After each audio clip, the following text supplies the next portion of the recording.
नमस्कार, आप देख रहे हैं न्यूज नेशन। मैं हूं आपके साथ श्वेता श्रीवास्तव। विस्तार से अब खबरों पर देखिए बात करते हैं। जहांगीरपुरी मामले में न्यूज नेशन का बड़ा खुलासा। जी हां, देखिए दिल्ली दंगों पर पीएफआई एसडीपीआई का कनेक्शन सामने आया है। दंगे से पहले एसडीपीआई ने जंतर मंतर पर प्रदर्शन किया था। प्रदर्शन में जहांगीरपुरी और मुस्तफाबाद से लोग शामिल हुए थे। जहांगीरपुरी में मस्जिद तोड़ने की जो अफवाह थी वो भी यहीं से उड़ाई गई थी। यहीं से उसके तार जुड़ते हुए नजर आ रहे हैं। प्रदर्शन के दौरान भड़काऊ भाषण भी दिए गए थे। तो ये बड़ी खबर आपको बता दें। देखिए किस तरीके से इसका जो कनेक्शन है वो कहां तक जुड़ता हुआ दिखाई दे रहा है। जहांगीरपुरी और मुस्तफाबाद से लोग यहां पर पहुंचे थे। जंतर मंतर पर बाकायदा इसको लेकर के एक प्रदर्शन आयोजित किया गया था। एसडीपीआई ने इस प्रदर्शन को आयोजित किया था। 3 तस्वीरें आपके सामने। दिल्ली दंगे का जो मुख्य आरोपी है जिसको फायरिंग करते हुए देखा गया था, सोनू जिसका नाम है, वो अब पुलिस की गिरफ्त में है। सोनू चिकना गिरफ्तार कर लिया गया है। वहीं जहांगीरपुरी में सुरक्षा बढ़ा दी गई है। भारी पुलिस फोर्स की तैनाती आज फिर वहां पर देखी जा रही है। जांच भी तेजी के साथ आगे बढ़ रही है। और दंगे से पहले एसडीपीआई ने जंतर मंतर पर प्रदर्शन किया था। इसका मतलब है कि दंगे की प्लानिंग, दंगे की साजिश पहले ही रच ली गई थी। जहांगीरपुरी और मुस्तफाबाद से लोग यहां पर आए थे। जैसे पहले भी न्यूज नेशन ने आपको बताया था कि इस दंगे में बाहरी लोगों के शामिल होने की भी बात सामने आ रही है। दरअसल हिंदुस्तान को लगातार दंगों की आग में झोंकने की एक साजिश चल रही है। दंगा ब्रिगेड एक के बाद एक शहर को निशाना बना रहा है और इसके पीछे कोई बड़ा जिहादी संगठन काम कर रहा है। क्योंकि जहांगीरपुरी दंगे से कुछ ही घंटे पहले दिल्ली के जंतर मंतर पर जिहादी गैंग ने इसका पूरा प्लान तैयार किया था, जिसे अंजाम दिया पीएफआई के एजेंट एसडीपीआई ने। कैसे पहले जंतर मंतर पर भड़काऊ भाषण दिए गए, दिल्ली को जलाने की पूरी साजिश रची गई और फिर जहांगीरपुरी में हिंसा शुरू हो गई। देखिए हमारी इस खास रिपोर्ट में।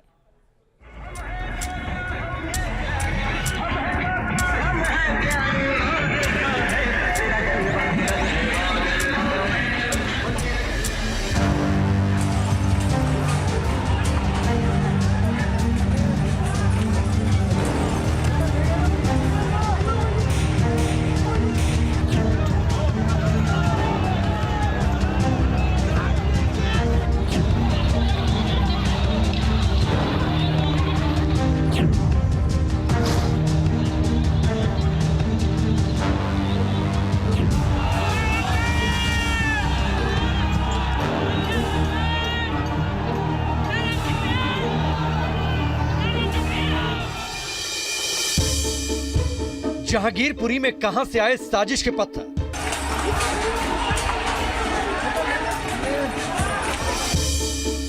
जहांगीरपुरी में किसने भड़काई नफरतियां?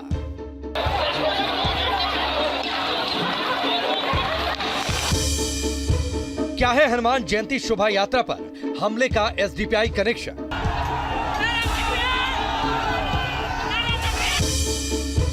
अफवाह गैंग का सरगना कौन है? दंगे भड़काने का प्रोपेगेंडा वॉर एक्सपोज्ड। गोली चलाते दंगा, तलवार लहराते दंगा, पत्थर बरसाते दंगा।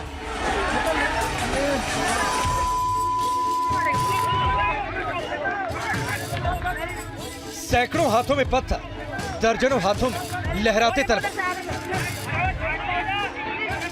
और उन्हीं के बीच हनुमान भक्तों पर गोलियां चलाता हुआ ये शख्स।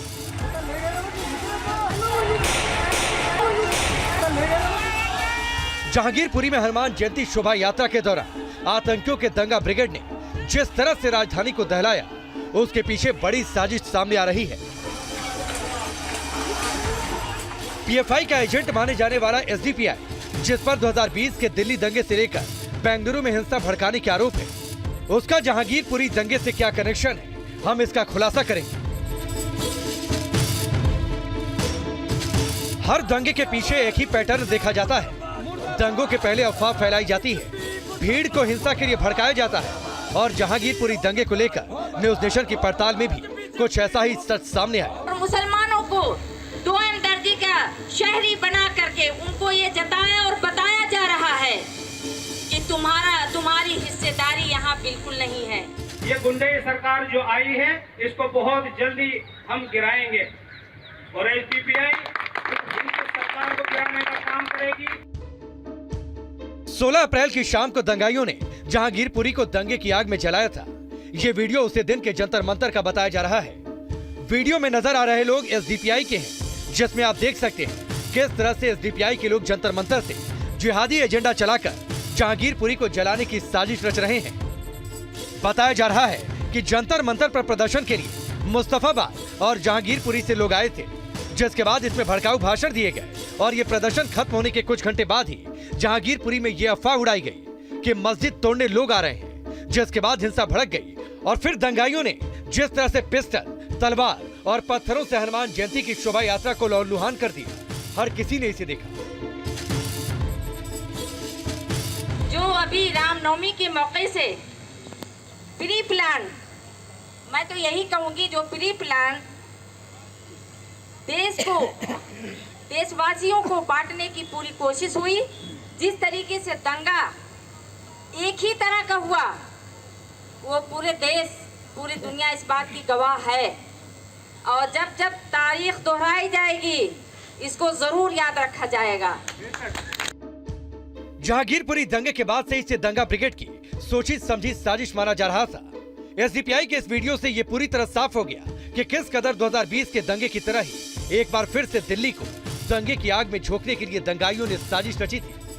मैं जिस जगह मौजूद हूँ, यहाँ पर कई पुलिसकर्मी जो है मौजूद थे और वो उधर की भीड़ को रोक रहे थे और इधर के रास्ते को भी साफ कर रहे थे ताकि दोनों के बीच में गैपिंग आ जाए। लेकिन ये सुनियोजित तरीके से एक षड्यंत्र कहा जा सकता है, इसको तैयार किया गया, पहले से इसकी प्री प्लानिंग की गई और बाकायदा एसडीपीआई का रोल भी इसमें अब सामने आ रहा है, जिसमें भड़काऊ भाषण दिए गए, बाकायदा ऐसे मैसेजेस किए गए या फिर ऐसे इस तरीके से वहाँ पर लोगों से बोला गया, जो जहांगीरपुरी के लोग वहाँ पर मौजूद थे उनसे बोला गया। वहाँ से जो है ये सिलसिला शुरू हुआ और यहाँ पर शाम होते होते इस तरह का मंजर आ गया कि इसने पूरी दिल्ली को एक तरह से शर्मसार कर दिया।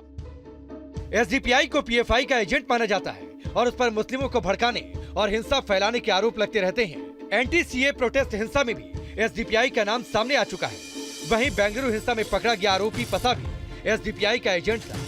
हालांकि एसडीपीआई खुद को राजनीतिक और सामाजिक संगठन होने का दावा करता है। जहांगीरपुरी में दंगा फैलाने वाले जिहादी गैंग का सरगना कौन है, इस सवाल का जवाब दिल्ली के साथ पूरा देश जानना चाहता है। इस पर कानून अपनी कार्रवाई भी कर रहा है, लेकिन कुछ लोग कानून की कार्रवाई में रोड़ा अटका रहे हैं। दिल्ली के जहांगीरपुरी में यह हंगामा हो रहा है एक दंगाई के खिलाफ कानूनी कार्रवाई के विरोध में।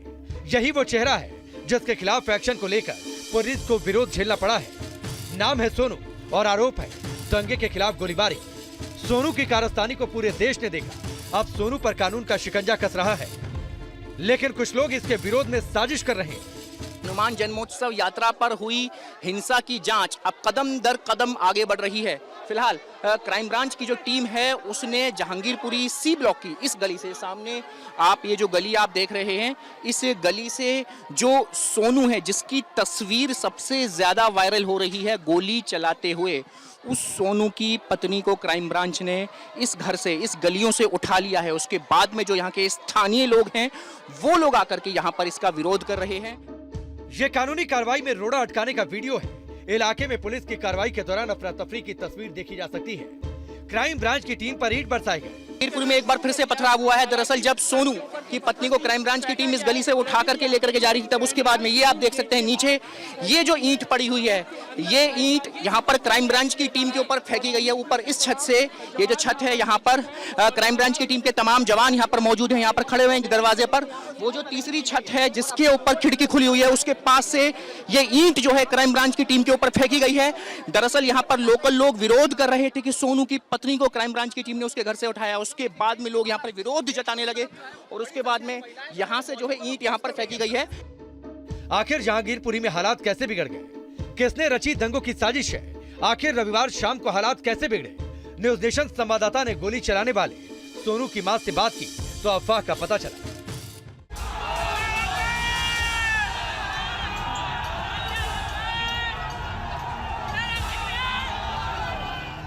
किसने रची दिल्ली को दहलाने की साजिश?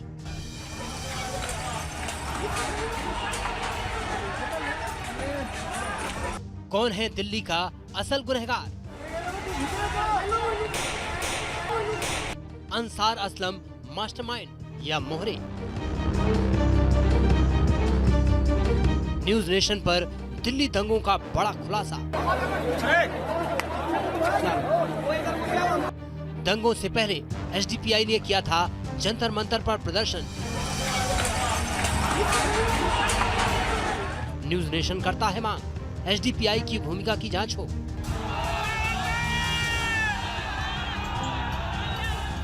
जानबूझकर उड़ाई गई मस्जिद तोड़ने की अफवाह।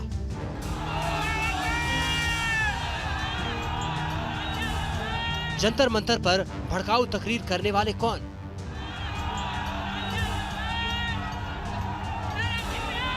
हर दंगे में क्यों आता है पीएफआई का नाम? किसने दिया हथियार? दंगाइयों को किसने किया तैयार? तो अभी तक 25 लोगों की गिरफ्तारी हो चुकी है। जांच और तेजी के साथ आगे बढ़ाई जा रही है। ग्राउंड जीरो से हमारे सहयोगी अवनीश सीधे हमारे साथ जुड़ रहे हैं, उनका रुख करते हैं। अवनीश, पीएफआई एसडीपीआई का नाम जुड़ रहा है एक बार फिर से दंगे से, और यह भी पता चल रहा है कि दंगे से ठीक पहले जंतर मंतर पर प्रदर्शन किया था, जहां पर पूरी पटकथा इस दंगे की लिख दी गई थी।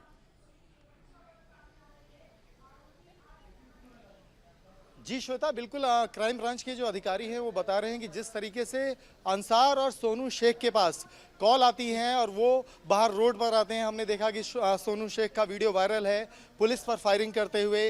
अंसार अपने साथियों के साथ यहाँ पर जो शोभा यात्रा थी इसी चौक के ऊपर, उसमें व्यवधान पैदा करता है। तो ये माना जा रहा है कि कहीं एसडीपीएफआई, ये इस तरह के जो कनेक्शन है, ये जो साजिश चल रही थी, उस बारे में इन लोगों को पहले से ही हिंट दिया गया था। और जब यहाँ पर दंगे फसाद की नौबत जब यहाँ आई, तभी सोनू शेख को भी किसी इमाम ने कॉल किया था, जिसके बाद वो बाहर आया। पुलिस इनकी कॉल जो डिटेल है, सीडीआर है, उससे पता कर रही है कि ये लोग किन किन लोगों के संपर्क में थे, किन के कहने पर ये बाहर रोड पर आए। और जो पीएफआई और एसडीपीआई वाला कनेक्शन है, उस बारे में हम बात करते हैं। हमारे साथी रुमान उल्ला खान भी हमारे साथ हैं। रुमान, ये जो कनेक्शन आ रहा है, जो रैली हुई थी, उसको पुलिस की साजिश, पुलिस जिस तरीके से इन्वेस्टिगेशन कर रही है, कैसे कनेक्ट कर रही है? क्या देखिए, बिल्कुल जिस दिन जहांगीरपुरी में यह हिंसा हुई, जो हनुमान जयंती के जो शोभा यात्रा थी उस पर हमला हुआ, उसी दिन में जंतर मंतर पर एसडीपीआई की एक रैली हुई थी, धरना प्रदर्शन हुआ था, जहां पे काफ़ी भड़काऊ बयान भी दिए गए थे, नारेबाजी भी हुई थी। और इसमें बताया जा रहा है कि मुस्तफ़ाबाद और जहांगीरपुरी से काफ़ी लोग वहां पर पहुंचे थे, और उसके बाद फिर शाम में जहांगीरपुरी में हिंसा हो गई। इससे पहले भी चाहे हाथरस हिंसा हो, दिल्ली दंगे हो, शाहीन बाग का प्रोटेस्ट हो, एंटी-सीए प्रोटेस्ट हो, बेंगलुरु हिंसा हो, एसडीपीआई और पीएफआई का नाम लगातार सामने आता रहा है। एसडीपीआई दरअसल पीएफआई का ही राजनीतिक संगठन है। एसडीपीआई के कई कार्यकर्ताओं के खिलाफ एनआईए चार्जशीट भी दंगों के मामले में दाखिल कर चुकी है। ऐसी स्थिति में बहुत ही गंभीर ये पूरा मामला हो जाता है। टाइमिंग को लेकर सवाल उठ रहे हैं कि जंतर मंतर पर जिस तरह से एसडीपीआई की रैली हुई, जो एसडीपीआई का प्रदर्शन हुआ, उसके बाद शाम में ही अचानक से हमला हो गया। और सबसे महत्वपूर्ण बात यह कि पुलिस इन्वेस्टिगेशन में भी बात सामने आई है कि जिस समय शोभा यात्रा निकल रही थी और जहां पर ये पूरा हंगामा हुआ, लोकेशन पर पहुंची, अंदर बस्ती में ये अफवाह फैलाई गई कि मस्जिद को तोड़ने के लिए लोग आ रहे हैं, जिसके बाद काफ़ी बड़ी संख्या में लोग उठकर सामने आए। और जिस समय रोका गया था शोभा यात्रा को, उस समय पथराव हुआ था। पथराव करने वाले लोग कौन थे? क्योंकि इससे पहले भी जो रामनवमी पर शोभा यात्रा पर जो हमले की घटना सामने आई थी, उसमें भी साफ हुआ है, एजेंसीज को इनपुट्स मिले हैं कि पीएफआई ने कैश में पैसा बांटा था। अलग अलग राज्यों से पीएफआई का कैडर गया था और वहां पर भीड़ में शामिल होने के बाद इस तरह का हंगामा भड़काया गया और उसके बाद वो लोग वापस आए, जिनकी जांच चल रही है। ऐसे में एसडीपीआई की रैली होना, एसडीपीआई का प्रदर्शन होना जंतर मंतर पर, और शाम में ही अचानक से सांप्रदायिक सौहार्द का बिगड़ना, जो शोभा यात्रा है उस पर हमला होना, इस टाइमिंग पर सवाल खड़े हुए हैं और इसकी जांच भी की जा रही है। जो लोग मुस्तफाबाद से, जहांगीरपुरी से या दूसरे इलाकों से एसडीपीआई के दे रहे हैं हमें, और इससे सवाल इसलिए भी गहराता है क्योंकि जिस तरीके से छतों के ऊपर पत्थर इकट्ठा किए गए थे, बोतलें इकट्ठा की गई थी, वो बताती है कि पहले से ही दंगों की प्लानिंग की गई थी और इंतजामात किए गए थे। इसके अलावा पुलिस जो अकाउंट से उनको भी खंगालेगी, ताकि देखना यह भी होगा कि कहीं विदेशों से कोई फंडिंग तो नहीं की गई थी उस पूरे दंगे को लेकर के। अवनीश जी बिल्कुल, पुलिस इन्वेस्टिगेशन की लाइन यही है कि जैसा कि एसडीपीएफआई की जो कनेक्शन सामने आ रहे हैं, ये देखा जा रहा है कि इनके जो अंसार है, सोनू शेख हैं, जो अन्य आरोपी हैं, ये लोग उस रैली में इनका कितना कनेक्शन था, कौन लोग थे जो जहांगीरपुरी से उस रैली में शामिल होने गए, जब वहाँ भड़काऊ बातें कही गईं, और वो जब यहाँ पर लौट कर आए और शाम को ही यहाँ पर दंगा फसाद हो जाता है। ये सारे कनेक्शन देखे जा रहे हैं, लेकिन इसके साथ ही पुलिस ये भी देख रही है कि अगर ये साजिश थी तो इनके अकाउंट्स में पिछले कुछ महीनों में कहाँ से पैसा आया। हम आपको एक अहम बात बताते हैं, जो अंसार है, जो मुख्य आरोपियों में एक है, अंसार इस एरिया का कुख्यात सट्टेबाज है, जिसकी जो ब्लैक मनी की डीलिंग है वो काफ़ी बताई जा रही है। तो पुलिस का कहना है कि सिर्फ बैंक डिटेल्स ही नहीं, उसकी जो बेनामी उसकी जो संपत्ति, और जो उसके बारे में ये भी पता चल रहा है कि उसके पास लग्जरी गाड़ियां भी हो सकती हैं, जिसके वो फोटोग्राफ्स अक्सर सोशल मीडिया पे डालता था, बहुत एक्टिव रहता है सोशल मीडिया पे। और इस एरिया में जो नशे का कारोबार है उससे भी अंसार के कनेक्शन सामने आ रहे हैं। आप ये देखें कि ये जो एक संगठित जो अपराध है उससे अंसार का जोड़ना, सोनू शेख का भी क्रिमिनल रिकॉर्ड खंगाला जा रहा है। पुलिस मान रही है कि इसकी क्रिमिनल एक्टिविटी थी, तभी ये पिस्टल इससे जो रिकवर की गई वो उसका उस तरह भीड़ पर पिस्तौल से गोली दागना, ये सब जाहिर करता है कि ये सब संगठित अपराध में पहले से इन्वॉल्व रहे। और ये जो फंडिंग है, ये चाहे उस आपराधिक रास्तों से आई हो या विदेशी फंडिंग हो, ये अभी जांच का विषय है। इनके अकाउंट्स भी देखे जा रहे हैं, इनके जो कनेक्शन है, कहां से इनको नशे। हिंदू नववर्ष की शुरुआत से ही इस तरह के दंगे सामने देखने को मिले हैं। इसका सीधा सीधा कनेक्शन आपस में जुड़ता हुआ दिखाई पड़ता है, और ये अंदाजा भी लगाना मुश्किल नहीं है कि एक पूरी की पूरी ताकत है जो लगातार देश का माहौल खराब करने में लगी हुई है। ऐसे में अवनीश, हम ये चाहेंगे, क्योंकि आप ग्राउंड जीरो पर मौजूद हैं, जरा तस्वीरें भी हमें दिखाएं वहां पर किस तरह के सुरक्षा के इंतजाम किए गए हैं, और अभी भी कितनी बड़ी पुलिस फोर्स वहां पर तैनात है ताकि अब वहां पर माहौल खराब ना होने पाए। देखिए, जिस तरीके से पुलिस की यहाँ आरोपियों की धरपकड़ पुलिस कर रही है और पुलिस के ऊपर हमले की घटनाएं भी हुई, तो पुलिस बल यहाँ लगातार बढ़ाया गया है। हमारे कैमरामैन सुभाष दिखाएंगे कि कैसे पुलिस ने यहाँ पर सेक्टर डिवाइड किए हैं, क्योंकि पुलिस संख्या बढ़ा दी गई। हर डिस्ट्रिक्ट से पुलिस बल यहाँ मंगाया गया है। रैपिड एक्शन फोर्स के जवान हैं, सीआरपीएफ के जवान हैं। आप देखेंगे बैरिकेड के साथ में वे टू सेक्टर 4, ये सी ब्लॉक की तरफ जाने वाला रास्ता है जो शेख के घर पर निकलता है। इस पे बैरिकेडिंग की गई है, इसको सेक्टर में डिवाइड किया गया है। अब आप देखेंगे सेक्टर 01, ये रास्ता मस्जिद की तरफ जाता है सी ब्लॉक की, और इसके आगे ही मंदिर है। संवेदनशील एरिया है, पुलिस बल यहाँ तैनात है, टेंट्स यहाँ लगा दिए गए हैं। हम इस समय कुशल चौक चौराहे पर हैं। अब आप एक दूसरा रास्ता देखें, इसको सेक्टर 2 नाम दिया गया है। इस तरीके से इस पूरे चौराहे के जो अलग अलग रास्ते हैं उन्हें सेक्टर में बांटा गया है, जिनका सुपरविजन एडिशनल डीसीपी स्तर के अधिकारी कर रहे हैं। पुलिस बल यहाँ लगातार बढ़ा गया है। पुलिस बल बढ़ाने की वजह सिर्फ ये है कि जिस तरीके से दंगे की साजिश की जाँच चल रही है